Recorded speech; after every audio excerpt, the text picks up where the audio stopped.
એટલે મેં મસ્ત મજાની લીંબોળી ખાઈ લીધી અને ભાઈ સ્વાદ તો એક નંબર હતો લીંબોળીનો। અને આ બધા છોકરાઓ જો કેવા મોજ કરે છે। ત્યારબાદ જો ઘરે આવીને થોડીક વાર આરામ કર્યો અને મેં તો મસ્ત મજાની ચાનો કોટો ચડાવી લીધો। અને ચા તો ચા છે હો ભાઈ, ચા તો મારે જોઈએ એક રકાબી। અને ચા પીતા તે મારી ગાડી તો 180ની સ્પીડમાં ભાગવા માંડ્યો। મારે જેટલું કામ હોય ને એક રકાબી ચામાં બધું કામ થઈ જાય। ખબર નહીં આ ચાની હું મને લત લાગી છે। તમારે આવું થાય છે કે નહીં જરી કોમેન્ટ કરીને કહી દેજો। અને તમારે ચા પીવાની ટેવ છે કે નહીં એ પણ કહી દેજો।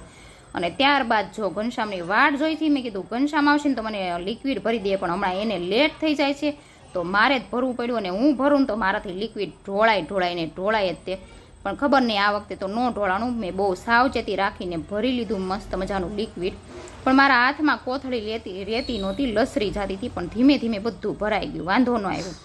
ત્યાર પછી છે ને અમારા હિયાંશભાઈ જો સૂતા હતા અને આ એનો દોસ્તાર બોલાવા આવ્યો હતો કે હિયાંશ હવે ઊભો થા, 5:30 વાગી ગયા। અને અમારા હિયાંશભાઈ ઉઠવાનું નામ નહોતા લેતા અને એને દોસ્તાર કહેતો હતો કે હાલ હવે રમવા, અને એ ભાઈને ઉઠવું નહોતું તો એનો દોસ્તાર તો ઉઠ્યો નહીં ને એટલે એ તો વયો ગયો।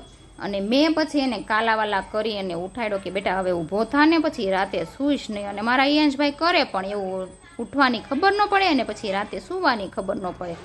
પછી મેં મસ્ત કાલાવાલા કરી અને એને ઉઠાડ્યો અને મેં કીધું તારો દોસ્તાર વયો ગયો એમ, એટલે ઉઠી અને તરત કહે છે તું ક્યાં જાય છો? હું તો ઉઠી ગયો છું, હાલો મારી ભેગો રમવા આવ્યો।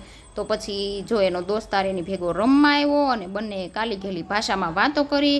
એકાબીજાને બોલતા તો આવડે નહીં પણ એકાબીજાની ભાષા એકાબીજા સમજી જાય।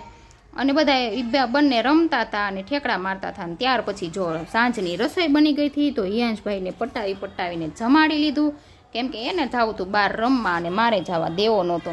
પછી મસ્ત રસોઈ બનાવી અને પ્રિયલબેનને ભીંડાનું શાક હતું ને તો ભાવતું નહોતું, પણ પ્રિયલબેન મોઢું બગાડતા ખાતા હતા। અને ત્યાર પછી જો મહેમાન આવી ગયા ને તો સોડા મેં લઈ આવી હતી અને પીધી।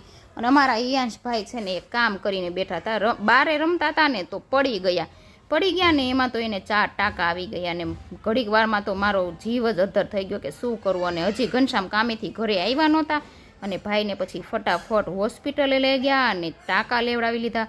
અને થોડી વારમાં ઘનશ્યામને પણ ખબર પડી તો એ પણ ફટાફટ ઘરે આવી ગયા કે આ કેવી રીતે પડી ગયો એમ।